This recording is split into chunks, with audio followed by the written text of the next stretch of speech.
Klaus calls in an old friend who walks in, Damon. I pitched it to Julie a number of times, so we'll see. But yeah, I don't know. I mean, there's always potential. I know they're open to it at least.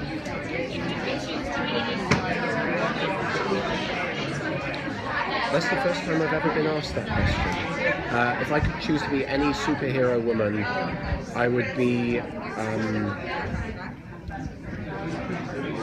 Rogue from the X-Men, but not from the films, from the comic books, where she'd kind of taken Miss Marvel's powers and she could fly and had the super strength as well as the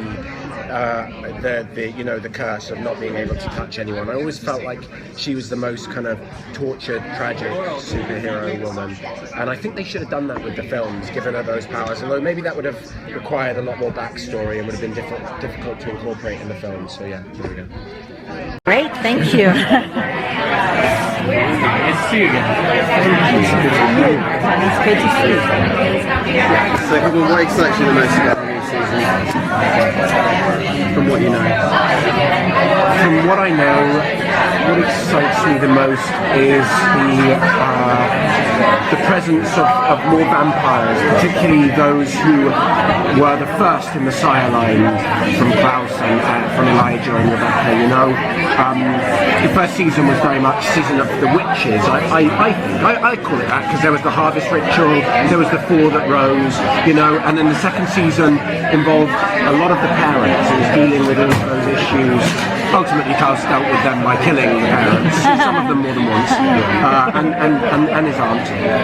But season 3, you know, I've read the first 3 episodes, and it's very much more vampire centric. So there's going to be some faces from their past that we haven't, as an audience, met before. Some of the first vampires they turned, some people who are very close to the family. So that's interesting to me to kind of delve into that world a little more. How is Klaus adjusting to life as a full-time dad? Well, you know, not very well. Not the most emotionally well-balanced father, perhaps. He seems to have done a great job of alienating his entire family, you know, possibly messing his daughter up beyond repair, even though she's yet to utter a syllable. So yeah, he's botching it up, good and proper. But you know, I believe he's trying. I do believe that he's making an effort, and often he acts, you know, in the interest of what he believes is the greater good, and you know, does things that others would be afraid to do for the good of his family, for the protection of his family. But I think it's questionable whether those are the best courses of action. Yeah. Klaus is a villain, but all the fans are rooting for him to find love. Do you think he is ever gonna let himself to fall in love with someone? I don't know. You know, I think one of the things that makes the character compelling for me is that he's very destructive and very guarded of his feelings, so he will allow himself to feel something for a moment and then he'll trample all over it because he doesn't want to show any vulnerability, show any chink in the armor, you know.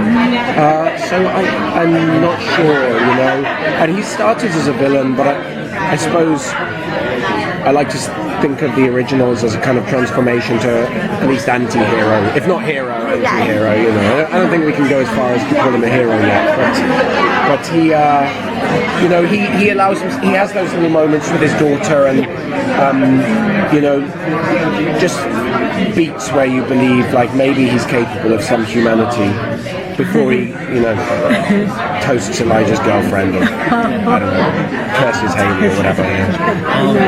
Klaus and Cammy have always kind of had a special relationship, but we kind of saw it grow, especially in the last couple episodes of season 2. How much, I guess, do they interact in these early episodes for season 3, and are we going to see that, you know, relationship develop even more? Not necessarily romantically, but just like kind of be that it's kind of that connection to his humanity, I think. I agree with you, and you know, in the beginning when we cast the originals, you know, I did readings with different people and they were trying to cast Cammy, and they talked about her being a love interest potentially for Klaus and potentially for Marcel, and I really believe the characters develop far beyond that. You know, she's she's involved in the human faction, you know, with the humans against all the other factions, the witches, vampires, the wolves, and so on. She's also become somewhat of a therapist for Klaus. He's able to vent to her. She understands the motives behind his actions, which most would call evil, I think, in a way which he finds refreshing, hence his visits to her and his talks to her. And yeah, so at the beginning of season 3, certainly we find her being a sort of sounding board for him and therapizing him to a certain extent. Although I believe I think she believes it's sort of her duty that nobody else, you know, he can turn to nobody else, and she has to be there to curb his behaviour a little bit and to try and talk some sense into him. Yeah. We understand there's going to be a lot of flashbacks, a lot more flashbacks. How much do you enjoy that part of the Well, I love it. I mean, I did a lot of period drama when I started in my career in Britain, and for a time I thought that was my job. Like, I'd just do period drama, you know. It took a long time before I put on jeans and t-shirts to film anything. But it's great. I mean, it's more work because the costumes and the wigs and the look of it all. But I really, really love the opportunity to play all these different eras in one show. And so yeah, it's always exciting. It adds a kind of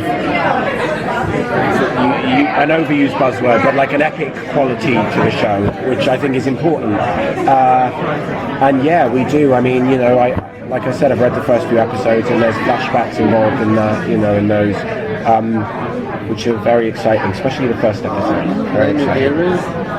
Yes, new eras, yeah. And rumours of new eras. I'm hearing whispers of new eras that we haven't visited yet as well, so I'm excited about all of that, you know. Though please God, not the 80s.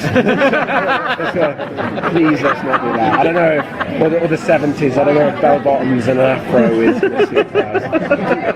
The show moving to Thursdays is going to be on after Vampire Diaries. Thank goodness, we're finally home, right? I mean, isn't that where, when we heard we were getting a spin-off, I thought, logically, of course, we'll be after Vampire Diaries. And then, you know, then the second season came, and it's like, okay, this year it's going to be, and yet we were paired with Jane the Virgin, which I still don't understand. So, yeah, Thursdays, I feel, is where we've always felt that would be our home, and finally we're there, so very happy with that, yeah. Well, do you think that should or could lead to some crossovers? Potentially, I mean,